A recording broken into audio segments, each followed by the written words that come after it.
Media sosial ini kan memiliki algoritma yang bisa memberikan efek negatif, di mana pemilihan atau moderasi konten yang disajikan kepada penggunanya disesuaikan dengan preferensi yang diambil dari data interaksi pengguna terhadap konten. Algoritma medsos sudah menjadi penjaga gerbang informasi, bukan lagi hanya membagikan informasi, tetapi menyaring informasi apa yang layak dan yang tidak layak disajikan kepada penggunanya. Maka muncullah apa yang disebut dengan istilah echo chambers effect, efek ruang gema.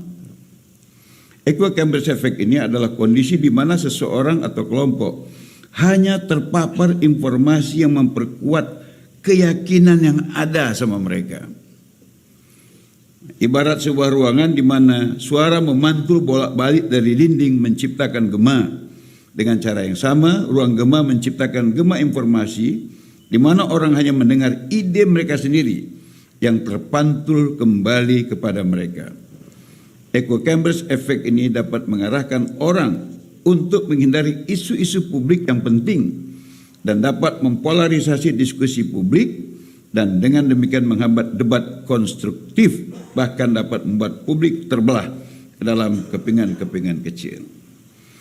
Jadi saya ini kan Pak, sejak menjadi ketua Pansus RUU teroris 2016 ya, saya nggak pernah punya HP Pak, nggak pernah punya HP.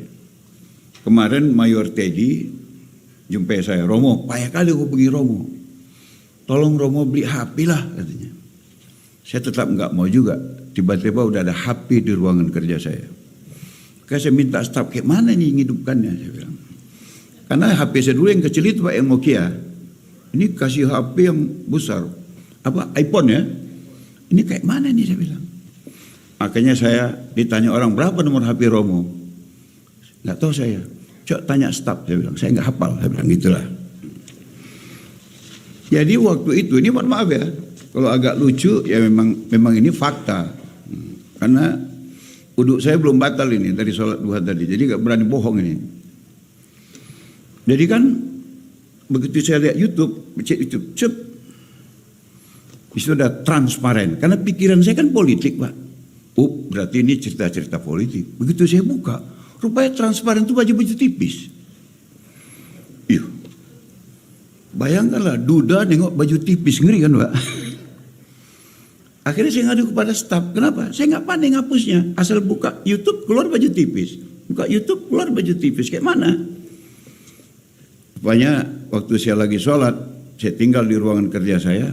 Begitu saya keluar, yang muncul udah Adi Hidayat, UAS, supaya ditukar sama staf saya, dihapusnya konten transparan. Nah, transparan. Waktu itu saya buka kan transparan. Baru di bawahnya transparan 4K, transparan hot, transparan ini. Bahaya nih saya bilang. Akhirnya tanpa sepengetahuan saya ditukar. Dan memang HP saya semua orang bisa pegang Pak. Karena nggak ada rahasia di dalamnya. Jadi kalau Bapak mau periksa pun boleh. Maksudnya kan ada alat bisa merekam telepon saya, itu boleh Pak. Karena nggak ada rahasia di situ. Nah, yang saya maksud, ternyata begitu kita pilih satu konten, muncul semua konten yang terkait dengan itu. Begitu kita buka soal kue semuanya keluar. Jadi apa yang muncul itu semua yang mendukung apa yang kita inginkan dari awal. Itulah yang disebut dengan ruang gema di dalam medsos ini, yang itu bisa berbahaya. Karena orang hanya mendapatkan info sesuai yang dia inginkan dari awal. Dan ini menutup peluang dia untuk mendapatkan info pembanding. Sehingga dia kemudian terjebak dalam pemikiran itu. Dan kalau di pihak lawan mendapat pikiran yang berbeda ketika bertemu, nah mereka ini kemudian menjadi dua kelompok yang saling bermusuhan. Saya nggak tahu apakah ada cara di kepolisian untuk membuat sistem ini lebih cair gitu. Nah, saya nggak tahu, jangan Bapak tanya. Ya mungkin ada saran Romo, saya buka HP aja masih susah Pak. Nah gitu. Bagaimana caranya mengatasi ini? Dan kalau ini belum ada cara, terjadi itu, apakah langsung pidana gitu loh?